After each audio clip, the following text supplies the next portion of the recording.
Hey everybody, welcome back. This episode is going to be the grind. There's really no more putting it off. The next thing on the list to complete is the synthesis list. So, what we are going to do is we are going to make our way over to the Moogle shop, and we are going to get a list of everything that we can make right now. We're going to list out every ingredient, and then we're going to go collect all of those items and come back and make it all in one big swoop. We're going to repeat this a couple times. We're probably going to take a break here and there to go maybe do a tournament or just, bust up the time in some other way. And hopefully by the end of this, we have ourselves an ultimate weapon, as well as some pretty other cool stuff.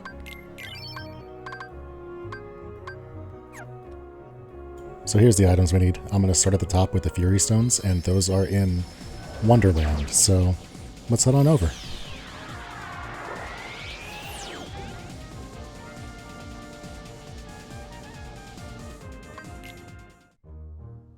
Fury Stones are specifically gotten in the Bazaar Room in Wonderland, the main one.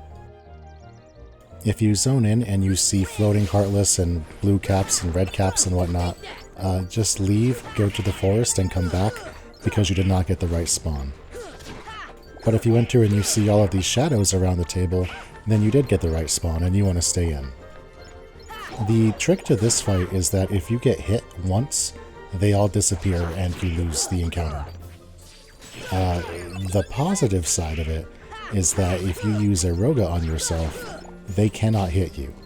So the way to win this is to just keep a Roga up the entire time and then take your time walking through and hitting the bad guys. You should get through it pretty easy. So this specific comment is coming in post-production. I still cannot believe that treasure chest is just sitting over there in sight. I might not ever open that treasure chest. Jeepers.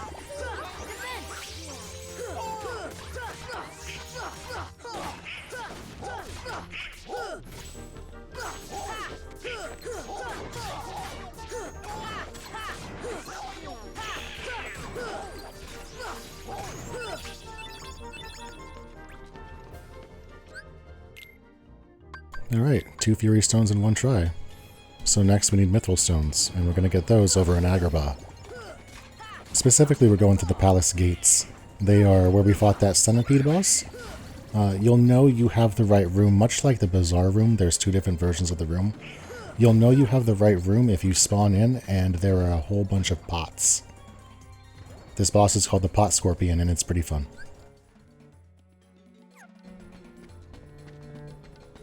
First things first, you get extra points and more items if you break every pot that is not the main scorpion pot.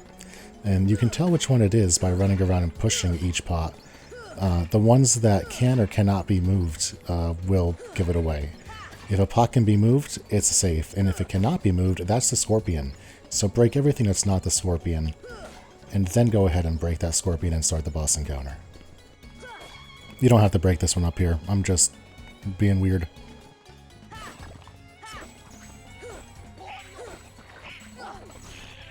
This boss is an exercise in being able to dodge or guard, though Eroga does trivialize it greatly. The boss will spit a whole bunch of things and jump around the room and generally be a nuisance. And then it will face you and do this little flashy thing with its claws, and that's when you know it's time to get ready to attack. There it was. And after it does the attack, if you have a Roga, or if you don't, and you manage to just put a guard up in place, you will flip the scorpion on its back and be able to deal damage. You get a finite amount of damage to deal every time you flip it. It's between 1/3 and 1/4 of its health. So you need 3 or 4 flips to defeat the boss. Also, when you get the boss down to about 1/3 health, it will do this special desperation move where it runs to the center of the stage and it starts spitting a whole bunch of stuff and covers the floor in the stuff. It's not too damaging, and if you have a Roga up, you can just continue the encounter as though nothing happened. And after you do this a couple of times in the cycle, you'll be able to put this boss down and hopefully pick up a Mithril Stone. We take out the boss, we get a stone, we get a level, We need one more, so we're going to go ahead and repeat this fight one more time. The way you do that is you leave, you go at least 2 rooms away, and then you come back, and then you can leave and re-enter the room until you get the pots again and spawn the scorpion again. And our second fight luckily yields us a second stone, so we are able to move on to the next item on our list. Which at this point, we need a Serenity Power, we need some Frost Stones, we need some Lightning Stones, and we need a Power Gem. So we are on our way to Monstro for the Frost Stone. It's up in the stomach by that first boss you fought. This ghost is one of those use items on it to damage it, so we use a Mega Elixir on it, and that kills it. And we get 2 Frost Stones. We're done. Next, we have the Lightning Stone. And that's in the deep jungle, specifically in this bamboo thicket. You'll see a Heartless standing by itself above this log, or stump, or muppet, tuffet. I don't know what that is. It might be a tuffet. But anyway, the tuffet Heartless will split into 5, and then it will cause one of them to do a little wiggle wiggle. And the one that does a little wiggle wiggle you want to keep your eye on. And then you want to follow it around, and you want to hit it. And every time you do this, you get some prizes, and every time you do it correctly over and over in the same fight, you get a better prize. If you manage to do it enough times, you get a Lightning Stone. So we're going to try and play the Magic Eye game with our old man eyes and hope we don't mess up too much. I would suggest if you're going to be doing this, try and get a zoomed out visual of them, where you are far enough away to see all of them so that you don't lose them in the big shuffle. Because if you don't see all 5 of them, then you're probably too close for the one that you're focusing on to be on your camera frame the entire time. But we managed to get through this one. We get 2 Lightning Stones out of the encounter by being pretty accurate, and I believe we're able to move on now. Which means getting Power Gems, and the best place to get Power Gems is the deck of the ship in Neverland. If you ever need Power Gems, come here. Multiple enemies drop them, even the guys inside the hallway adjacent drop them. It's a great spot for it.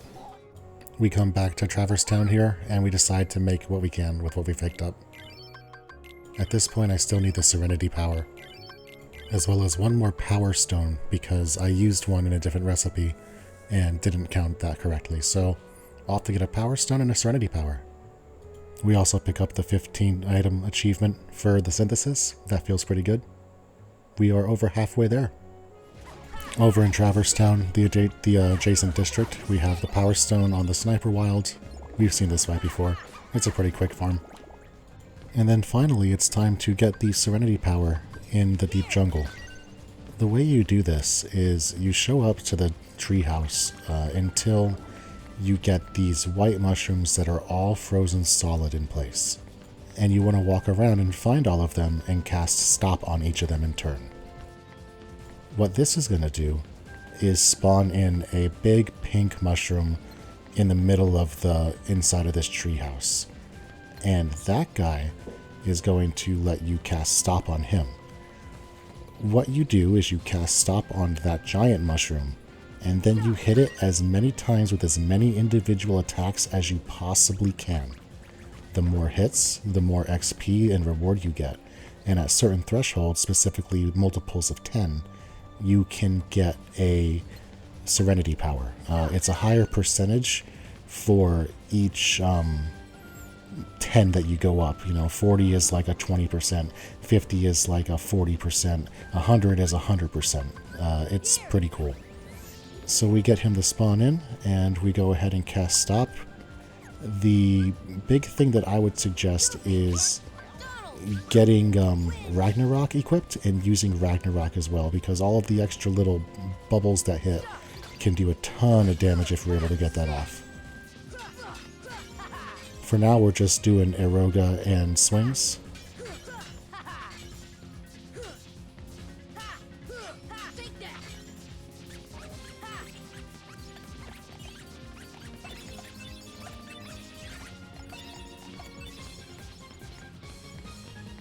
And we managed to get super lucky on our 40th hit, and it gives us a Serenity Power. So we are able to move on and get to the next round of synthesis with this. Maybe we'll get a little bit better at that before we come back and try to get more Serenity Powers, which, spoiler, we will.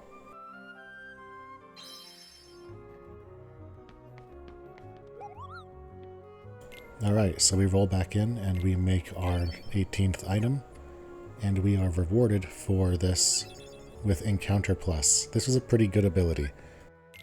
Where you used to be able to, or used to have to go 2 rooms away or 3 rooms away to respawn encounters, you can now always fight enemies in every room that they can spawn in every time with this equipped.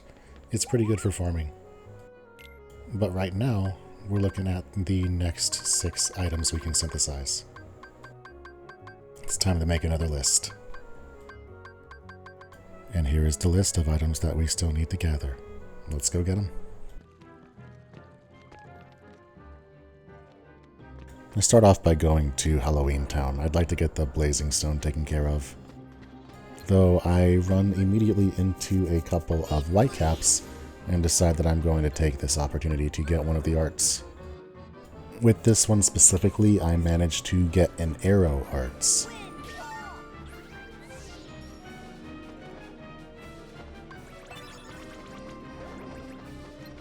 And then we move on to the Blazing Stone encounter. It's a pretty quick and easy fight. Especially with Aroga now, you do it a lot faster. After I get the Blazing Stone, I decide I'm going to go back to Traverse Town and farm a couple of items there.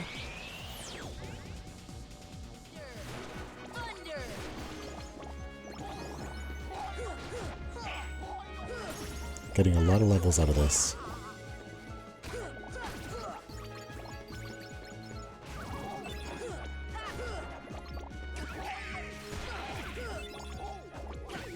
Hanging out in Traverse Town lets me farm all of the power crystals I need pretty easily between the 2nd district and the Gizmo shop.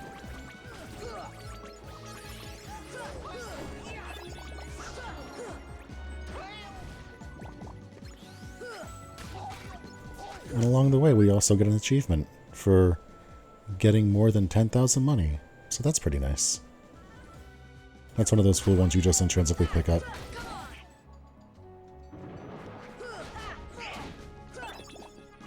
And I think we're done with power crystals. So we move over to the 3rd district, and now we're looking for bright crystals. And we get one of those off the defender. And after a couple more runs of this room, we get another one. And it looks like our list is shrinking down quite a bit. Next I need a bright shard, and so we're going to head to Deep Jungle for that one.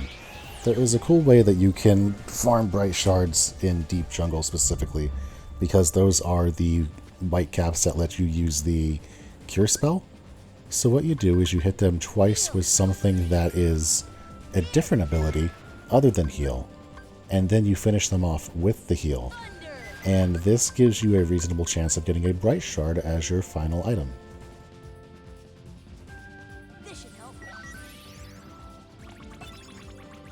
As you can see, we get one on the first try here. It's pretty convenient.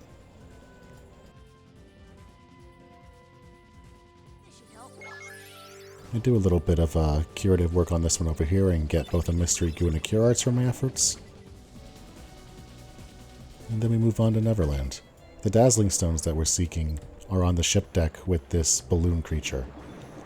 This guy is a little goofy. He likes to throw all kinds of enemies at you as missiles. He flies around real fast. He's kind of antic and frantic, and he's not too tanky.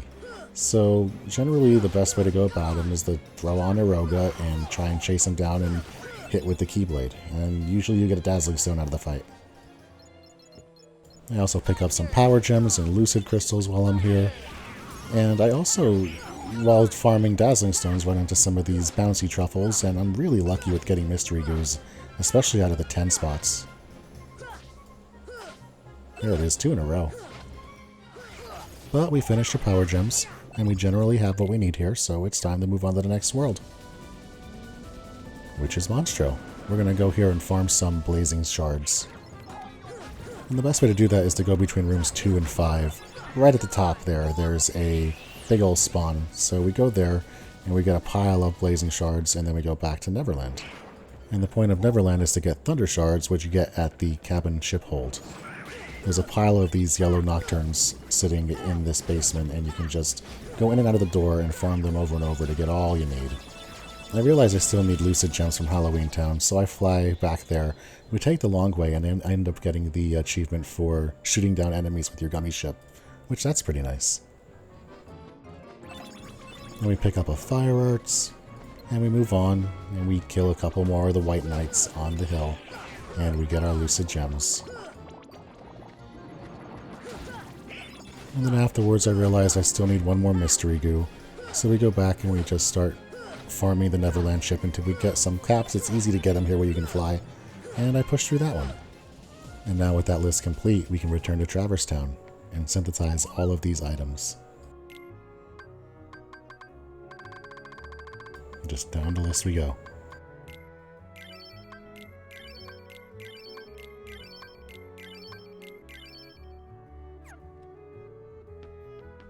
And now we have another 6 items that we can make. So it's time to get with these and build ourselves another list. And let me tell you, it's a big one. So we get off and we start working on Power Stones with the Sniper Wild. And so now we go back on that same world tour, going around to different areas. We know where a lot of these items are now by this point, and we just start collecting them. We hit up Agrabah. There are a lot of pot scorpion kills you have to do. So we go back and forth killing pot scorpions. Fortunately, we're also able to farm spirit shards off of these large bodies in the middle area. And this actually takes a bit. I spend quite a bit of time in Agrabah going back and forth and back and forth. From the save room specifically to this palace gate, getting these mythal shards, or mythal stones. But eventually I'm good on this, and I move over to the Cave of Wonders. There's a lot of blaze gems to get over here.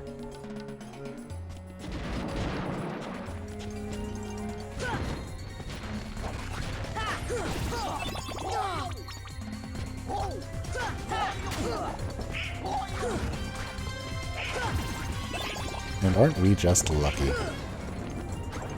We head on in, we finish that off.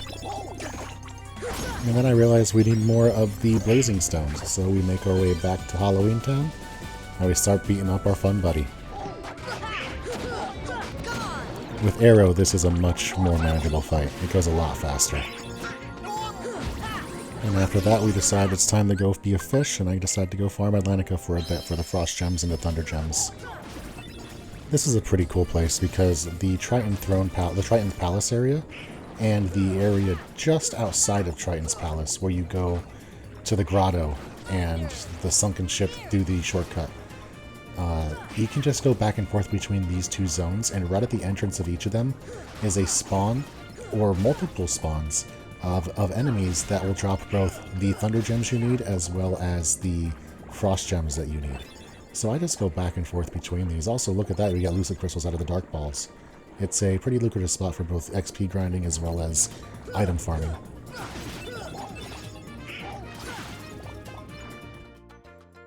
So after finishing off the Thunder Gem and all of the things we want there, it is time to go get these Stormy Stones. And the way that we get those is we fight the Neo Shadowsaurs over at the end of the world. So much like the Pot Scorpion in Agrabah, they spawn in this one room, and so if you walk in here and you see these regular enemies, you know you don't have the right room. So go through the other exit, and if you go through just that one exit, it's not really far enough. You want to go 2 rooms away and then come back, and usually that will help spawn your Neo Shadows in. So here we are, taking a little bit of a walk away and then coming right back. And then as we enter this room, we should have Neosaurs, or Shadows, Neo Shadows. Yeah, these guys. Weird looking shadows. So this fight is basically shadows on steroids. They're a little bit tougher, they have their own unique abilities. They like to go underground and then pop up at you, kind of like Anti-Sora did in Neverland, although it doesn't deal nearly the same amount of damage. There is a bit of a stun component to it. But mostly you can treat this like any other trash encounter, and just isolate single enemies, watch them run around, and when they're attackable, attack them until they die. When you get it down to the last 1 or 2, they start changing their tactics so that you have to deal with whack-a-mole mechanics or shadow plate things where they come out of the ground and then the rest of the body comes out of a different spot and attacks you, or you can get at it It's a lot of goofiness and a lot of chaos on the screen for what is otherwise a walk up to and hit the bad guy encounter. But we get through it with pretty much no trouble, and we decide to farm this a few times. So coming back, we get another Stormy's Crystal, and then we are able to move on to our next place. And that would be Hollow Bastion. Specifically, we are going to fight the Stealth Soldier and get the Energy Stone. The location for these lads is in the room that you fought Possessed Riku, right before the room with the giant keyhole. So we make our way in there, and when you enter this room, if you see regular soldiers, like knight enemies, you know that you don't have the shadow soldiers. However, if you come up here to this over platform, and you don't get those little knight and heartless, you only get like wizards and defenders and whatnot, you know that you're going to get the sneak soldier to spawn in as well. So I would, fight my way through this trash and wait and look for my opportunity to get a lock on it, and then once I do, I start hitting it with my keyblade as much as I can. Eventually, if you deal enough damage, you knock it out of stealth, and you can attack it like a normal knight, but sometimes if you do a lot of damage really fast, even that doesn't happen. And it's not necessary to stay locked on. It's not impossible to beat these, you just have to, hit them. So we get one, and we keep fighting, we farm the room a couple of times, and we pick up a couple of more, and then once we have the ones that we need, it's time to move on again. And we need some of these Fury Stones and Lucid Shards. You know how this one goes.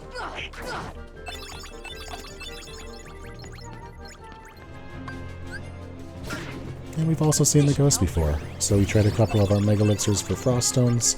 Always use Mega Elixirs on this enemy. It gives you a guaranteed 2 Frost Stones and potentially a 3rd. It's the best bang for your buck. Go back to Neverland, farm a couple more Mystery Goos.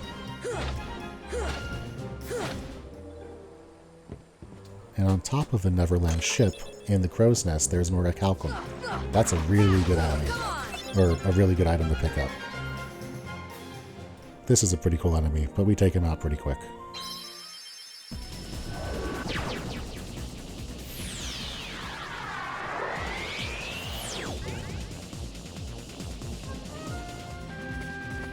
More Lightning Stone runs.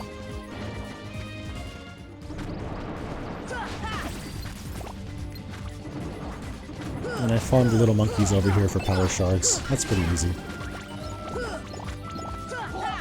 And then in that same exact area, if you go to this ledge up here on the high left, or the right if you're coming in from your camp, there's a whole bunch of these green caps, and they give you all the bright shards you need in a really short period of time. We get through that pretty quick with this spot. And at this point, I'm feeling a little bit of the burn of the grind. It's been, 20-something minutes for y'all. It's been hours, or probably 3-4 hours for me at this point. So I decide I'm going to go craft what I can with the items that we have gathered up at this point.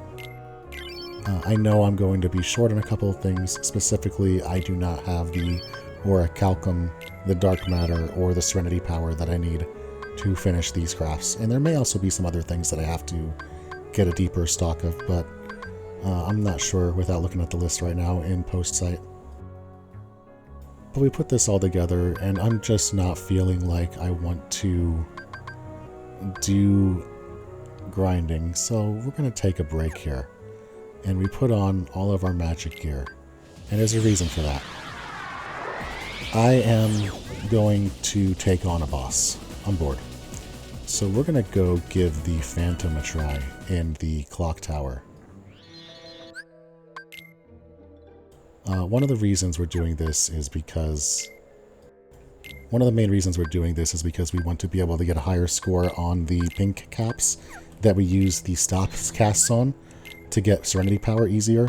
And the way you do that is by getting stop upgraded by beating the Phantom. And so this is a pretty... This is kind of a feeding 2 birds with 1 stone moment where we're able to get a break from the grind as well as get ourselves ready to go. And so I make sure that I have all of the right equipment on to be a caster, while also simultaneously putting all of the right equipment on Goofy to make him have as much magic as possible, because Goofy is going to be our mana battery in this fight. And then Peter Pan's going to be our third, because Peter Pan has to come along. I do make a pretty big blunder that we will discuss when I get into the fight.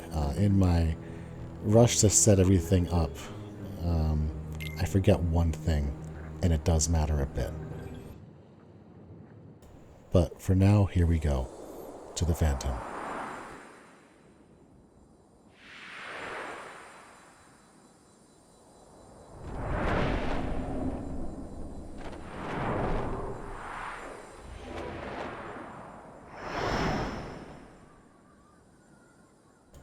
So the Phantom is a very special kind of encounter in Kingdom Hearts, in that this is probably the only encounter in this game that you cannot simply outscale. You are required to respect the mechanics of this encounter. And what are those mechanics? First and foremost, more importantly than anything whatsoever, don't worry about this Phantom. The Phantom is the secondary thing to focus on. The first thing to focus on is the clock tower itself. This clock tower is going to start ticking. Specifically, the Phantom is going to put a curse on one of your players, and then that clock's going to get going. And it's kind of like Doom spells in Final Fantasy. You can see, I think it's Pete over there has a 12 over his head. When you cast stop on the clock, it makes it so that it doesn't tick for the length of that time. And it's a longer length of time than your typical stop spell. It's like 30 seconds. But when it wears off, you need to put it right back up. If that number gets to 0, Peter Pan will be eliminated from this game and removed. Not like knocked out, he is removed from combat, you cannot get him back. So, before you focus on dealing damage on this boss and putting the hurt on and burning them down, worry about that number staying as high as possible, and every time you see that number change, look back at the clock and cast stop. Now, let's talk about the Phantom itself. It has a melee attack that you've been seeing me eat, deals a lot of damage. It has a special ability where it forms this ball that chases you, and when it hits you, it kind of attaches to you and then does damage over time. I believe it also drains MP, but I'm not 100% on that. And finally, rather than just being a hittable boss, the Phantom has this heart core thing, and it glows different colors. It can glow red, it can glow white, it can glow blue, and it can glow yellow. And if it's red, you cast fire. If it's white, you would melee attack. If it's blue, you cast blizzard. And if it's yellow, you use thunder. And every time you hit the boss, there is a chance for that heart to change. And every 3 times you hit that boss, you get a stagger, and it goes away for a bit while the boss does an ability or two to make you be on the defensive. While all this happens, you need to keep your eye on that clock, because if your buddy hits 0, they gone. On top of all of that, this fight requires you to be a magic user. So, if you run out of magic, you run out of ways to damage this boss. So you can effectively you can just lock yourself out of being able to hurt the boss, run out of steam, and have to forfeit. And there's not a whole lot you can do about that. Opening my menu is where I've realized the mistake that I have made. I did all my preparation, I put all my abilities on, I made sure Goofy had his magic battery, but I never changed my items to have elixirs to be mana-centric. And so I have some pretty useless items in my inventory right now. Specifically, those potions are just doing nothing for me. And I am at risk of running out of magic before this boss dies.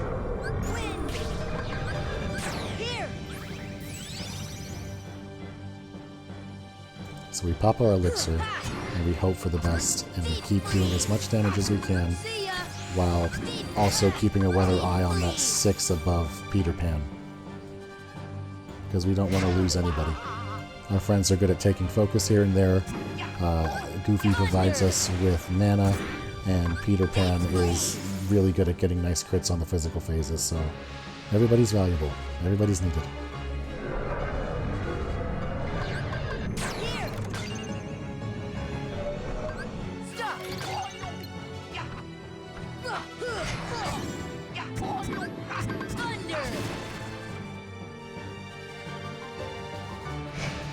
And we just keep on pushing on.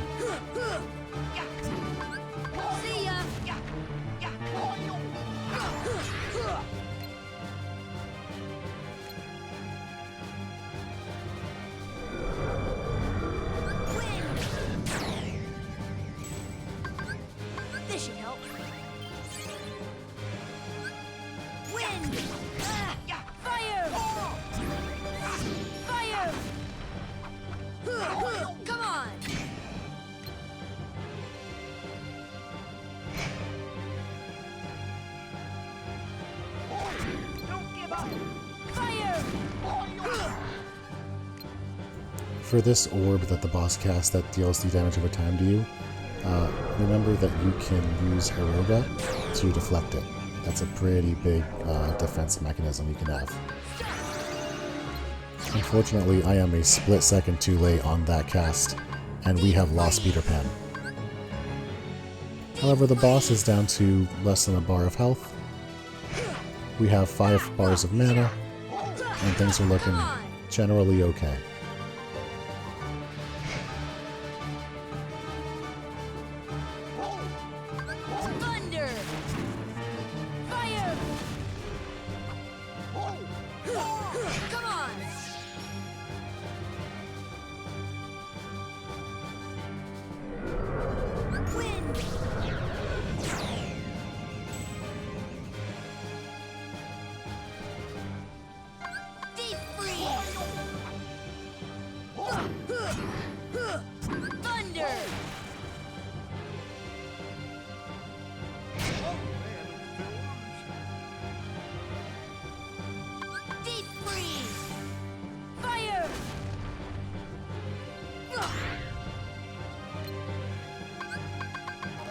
And here, I make a fatal mistake.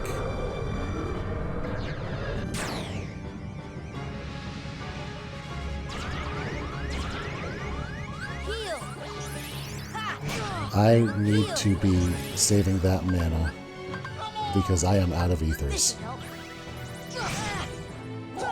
I do not have any more magic to cast on this boss. And that is a red heart. At this point, my heart sinks, and I'm just kind of frantically hoping that I can either take enough damage or find some weird way to gain MP enough just to cast one more fire. Because look at that HP. We're just one away. We're almost there. And so we're in full panic mode. We are running, we are hiding. I'm aware that if I can't cast stop on that clock, I am going to lose. We're also out of items now. So this is as dire as it gets. The clock is ticking. We have no way to damage this boss, and it is bearing down on us.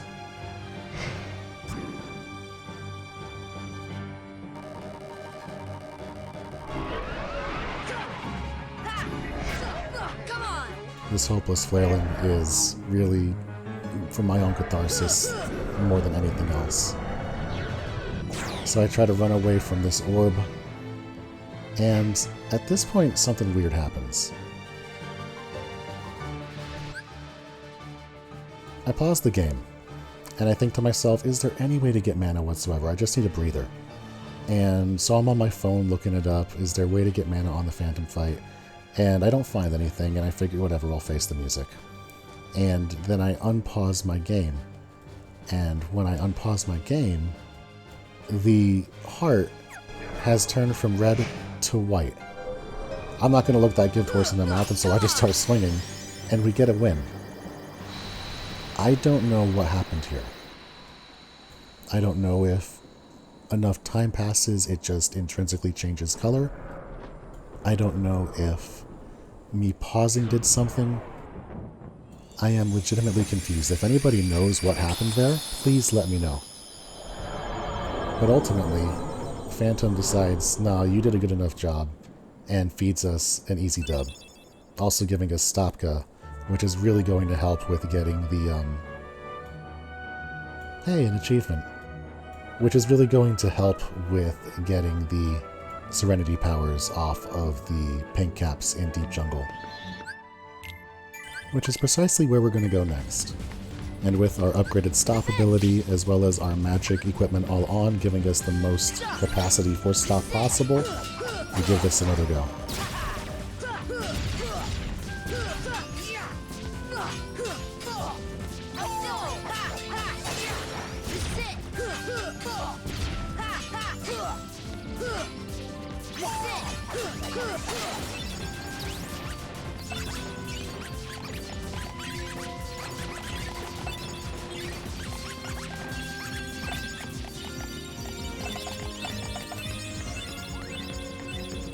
And that's a pretty nice result. We can work with that. So I decided I'm going to do a couple more farms on this and get the Serenity powers that I need. It's a lot more fun once you're consistently at a high number.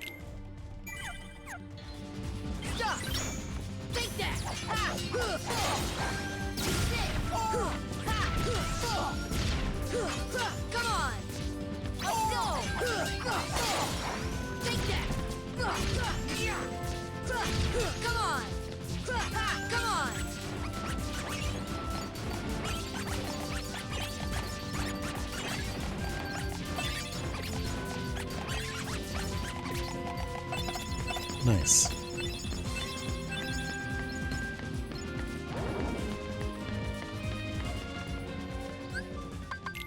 Alright, we're gonna give one more go.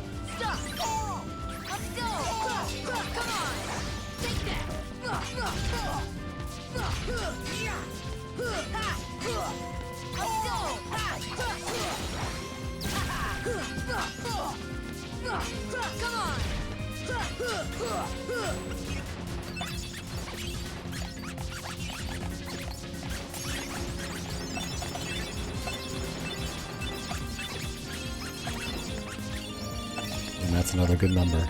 We can live with that. And I believe that also gives us all the powers that we need, so it's time to move on. So we make our way back to Traverse Town, and we decide to craft what else we can with the ingredients that we've picked up.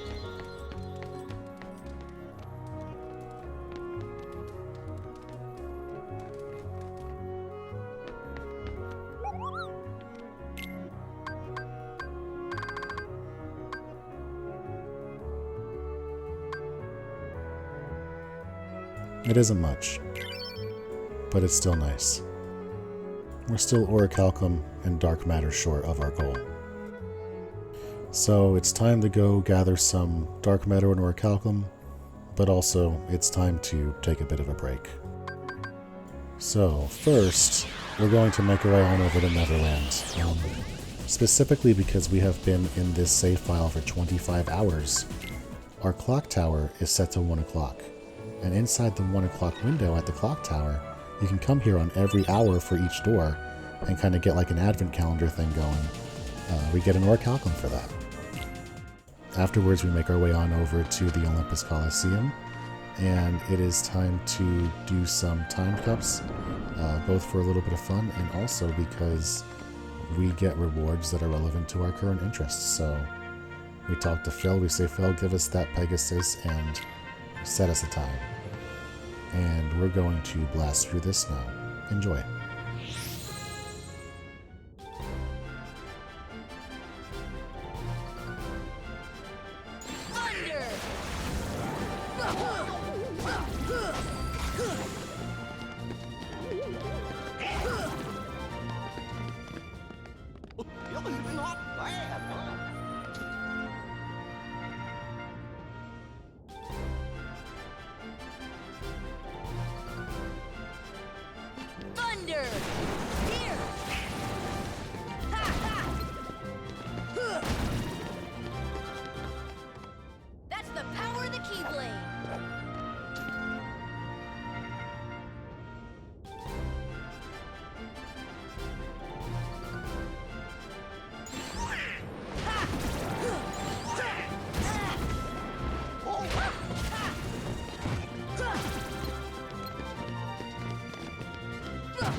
Take that!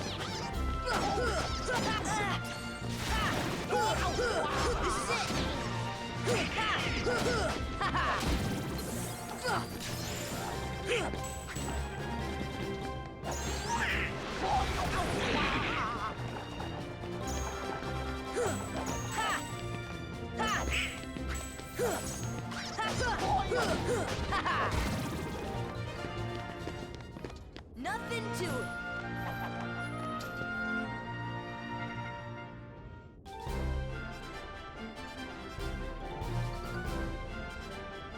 Thunder!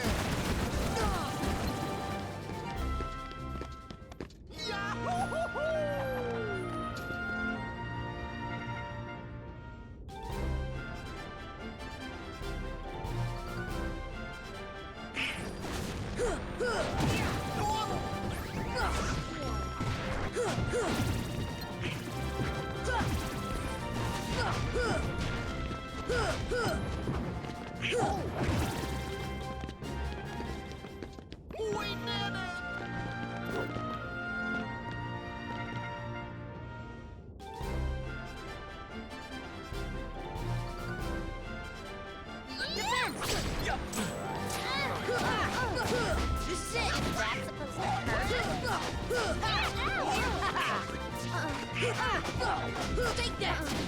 Let's talk this out. This is it! This is it! Give me a second. Come on! It's over! Come on! This is it! Now This is it!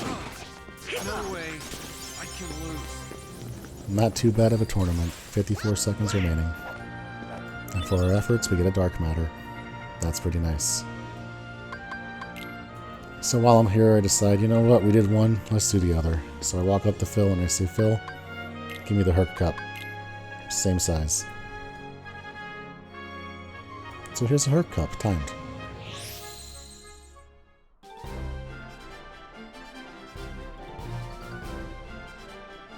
Thunder! Here!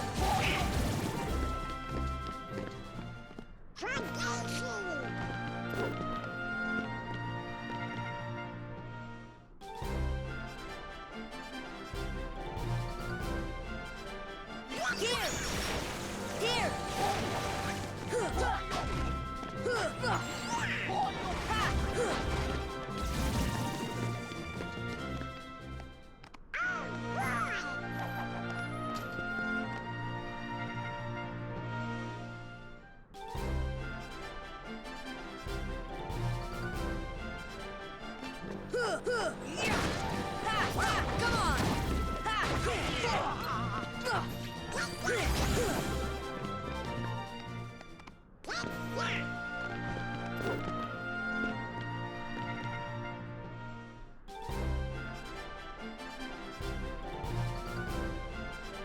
Come Thunder!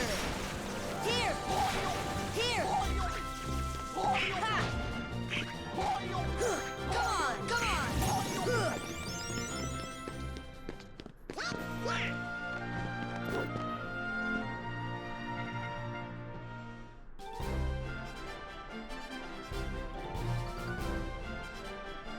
Ha! Ha!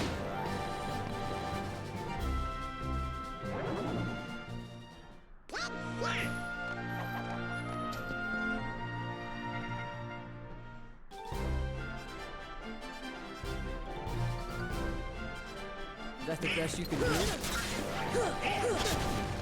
on! Here, take that!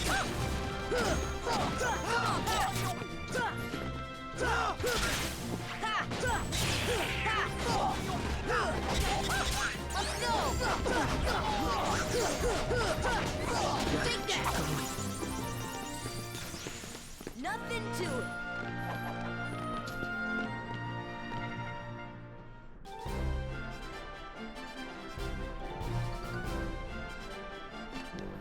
Thunder! Here! Thunder! Ha! Nothing to it.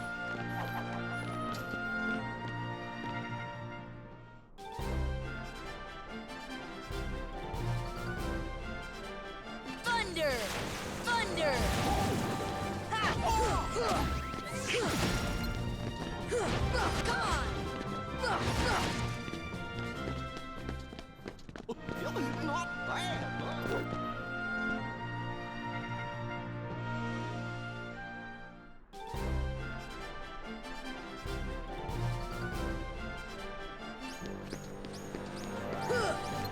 Hey, up.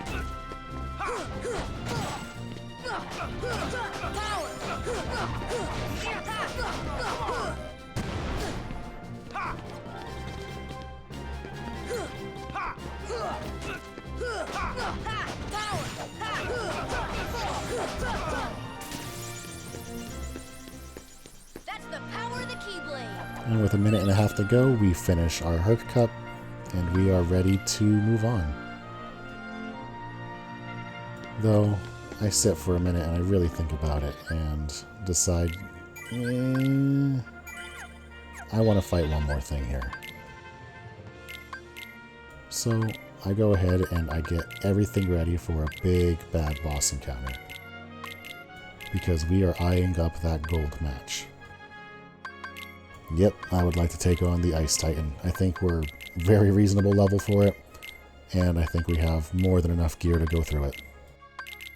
Especially with that Shiva belt that you get out in the courtyard, that's pretty beneficial because 20% ice damage down. Very helpful for an ice boss.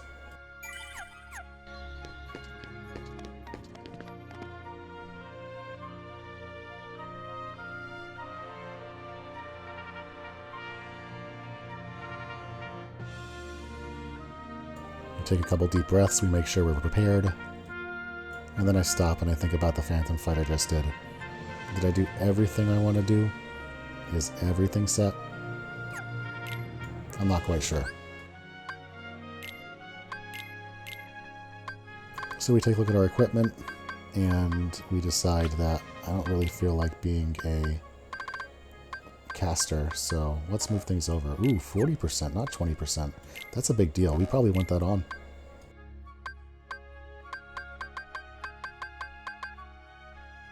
So we're going to spend a little bit of time here specifically figuring out how to get the Shiva Belt on without giving up any critical abilities.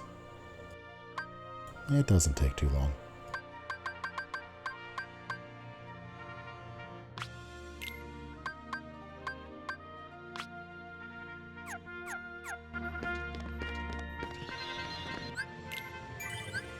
And now that we have everything put together, we save our game, we make sure we have max everything, and we go talk to Phil, and we get in there.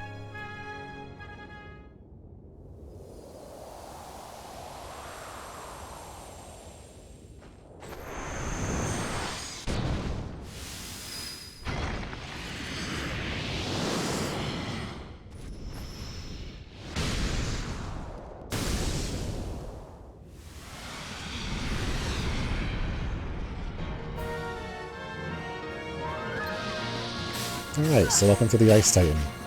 This is a really fun fight. This fight is based around using deflection and guard correctly. First piece of advice, first things first, do not cast arrow in this encounter. If you cast arrow in this encounter, the boss makes some weird synergistic magic with it, and all of these icicles that are coming at you, that are reasonably sized things that you can deflect, will turn into absolute boulders that will just blast you down, and you will have a bad time. So, no arrow. Never arrow. Alright, so what does the boss actually do? Well, The boss is too big to do any damage to with your Keyblade directly unless you stagger it, and the way to stagger it is to deflect its own abilities back at it. So it's going to wave its hands from side to side, and every time it does that, it's going to launch a column, or a shotgun blast, or a scatter, or a, outwards cone pointing inwards, concave cone of icicles coming at you in their various patterns. It's hard to describe it, but if you watch it and you do the fight, you'll pick up on the different combinations of icicles that get thrown at you. And there's different, patterns and timings for blocking to send all of them back without taking damage, and eventually you'll just have to pick those up as you look at it. After you get a couple hits on the boss, you will cause it to fall down to a knee, and then you'll be able to deal damage with your Keyblade for a bit. And that's kind of the cycle of the fight. Now, as far as what you need to actually be worrying about avoiding, this is a ramp encounter. We've talked about that in the past. What that means is that as the boss loses health, the mechanics increase in intensity and complexity, and sometimes even damage.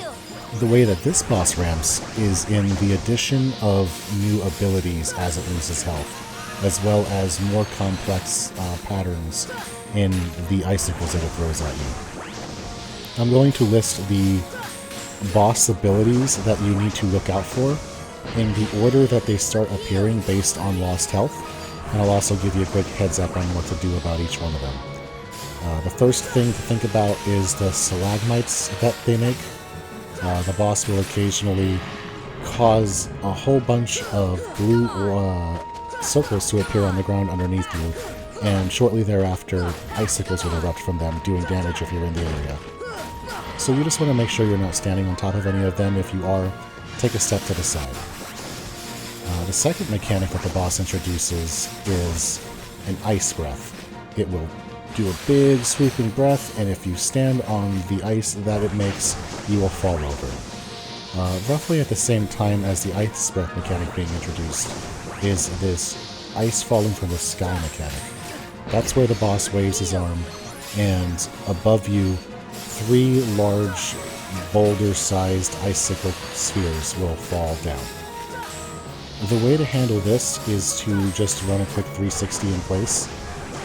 You take about 5 meters in 2 seconds to run in a circle and land back where you were, or just strafe left or right, and wait for it to end. This is a mechanic that's meant to make you move, because you are at your best at this boss when you are able to stand in place and deal with all of the things being thrown at you and deflect them all right back at the boss.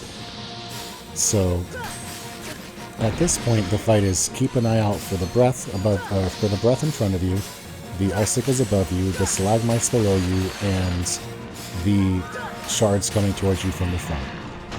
If you can manage those, you're pretty much golden. The boss will start standing up faster and faster as it loses health, and once you get it under half health, it will start doing a couple more abilities. First, when the boss moves left to right now, it's going to start throwing extra shards of ice at you, so that you need to continuously dodge and be mindful of yourself as you also make the boss move. It's harder to just jump to the side and then deal damage. You see all of the icicles falling from the sky on me are part of that mechanic. Another new ability the boss gains at the low health is this big flash freeze ability, where it puts its hands, here it is, it puts its hands out and goes roar and makes everything super cold. If you stand in that, you are frozen solid, you cannot move, and you take ticking freeze damage. It is very possible, if you don't have frost mitigation, for that ability to just kill you outright. So be careful, and when you see the hands, either take a step back or take a step to the side. I would suggest, if you can take a step back, do that. Something I haven't mentioned up to this point, every single deflection on this boss gives you a tech point, so because of that, people like to farm this boss for XP. It is not a bad farm for XP, although the Rock Titan from the Hades Cup, especially when you're able to select your opponent, is the better Titan to be farming if you're just looking for a pure XP grind. There's another flash freeze. Boss health is pretty low. At this point we've covered all the mechanics, so just about executing and watching that last little sliver of health disappear.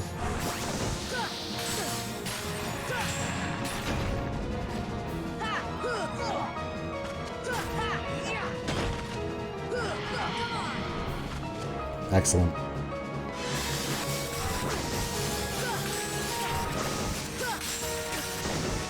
And I just kind of go into block it out mode, and we get rewarded with a win, and that is our Ice Titan.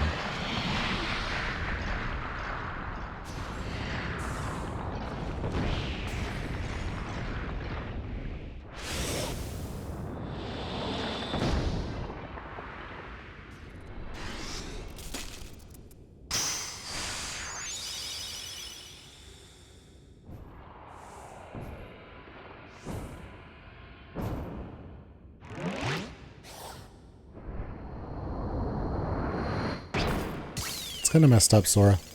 It's an arena battle. Like, if I lost, he wouldn't kill me.